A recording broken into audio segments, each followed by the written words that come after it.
According to the Sobieski Institute, insufficient spending on military equipment manufactured in Poland is a major problem. This may result in further weakening of the Polish arms industry.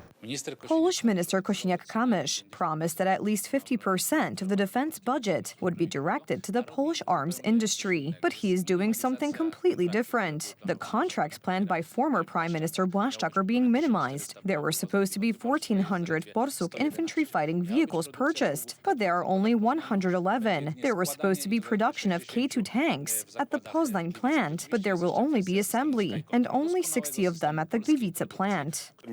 There was supposed to be development of the Polish arms industry, but unfortunately we see that in the minds of today's government, it is to subsidize German and French industry, and they are not meeting the deadlines for contracts that were concluded during the United Right's term in office. Contracts initiated during the Law and Justice government were supposed to be an impetus for the development of the entire economy. After the change of government, most of them were suspended, or at best, delayed. It is very important to effectively expand the Polish defense industry because the war in Ukraine shows that without our own extensive infrastructure and defense industry, we are unable to defend ourselves effectively. This does not interfere with the declarations of the current government. We are building the Eastern Shield and developing our defense and production capabilities, primarily in terms of the Polish Armaments Group and the ability to produce equipment and ammunition. We have also streamlined procedures, because deregulation means streamlined procedures for the purchase of unmanned systems and infrastructure investments in defense. We are dealing with a gigantic propaganda scam. Poles are being told that this government is implementing some kind of grand modernization project. But when we check this at the level of individual units, at the level of what specific formations are receiving, it turns out that this equipment does not exist.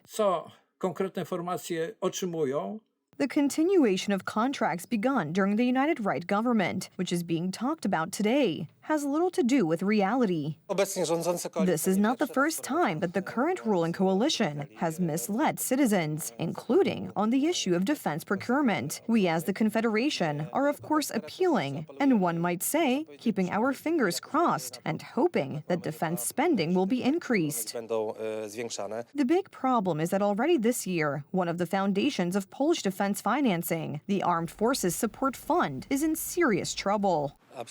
An absolute novelty introduced by the Homeland Defense Act was the creation of the Armed Forces Support Fund, and it is completely abnormal for this fund to be suddenly subsidized or repaid from the budget of the Polish Ministry of Defense. These were supposed to be additional funds, not ones that burdened the Defense Ministry. Already in 2024, especially when it comes to the Armed Forces Support Fund, the projected or anticipated purchase ceiling has not been reached. There is a huge difference between planned purchases and actual expenditures. Representatives of the current government are reassuring.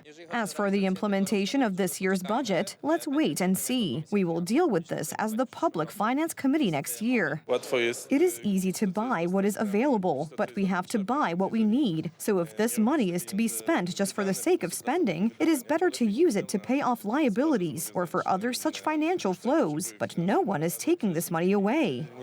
The problem is that the funds for the Armed Forces Support Fund have to be generated, and the government is not doing that. This year, the Armed Forces Support Fund's performance is around 16%, and there are no indications that next year will be any better in this respect, especially since in next year's draft budget, the Armed Forces Support Fund is to be repaid from the remaining budgetary resources of the Ministry of National Defense. The draft budget for 2026 itself states that capital expenditures will be lower than planned for the current year. It shows how incompetent the government is. Because it took less than 2 years for Poland, which according to experts was supposed to be the greatest military power in Central Europe and NATO's third largest army, to return to its old financial problems, just as it was during Donald Tusk's first term in office.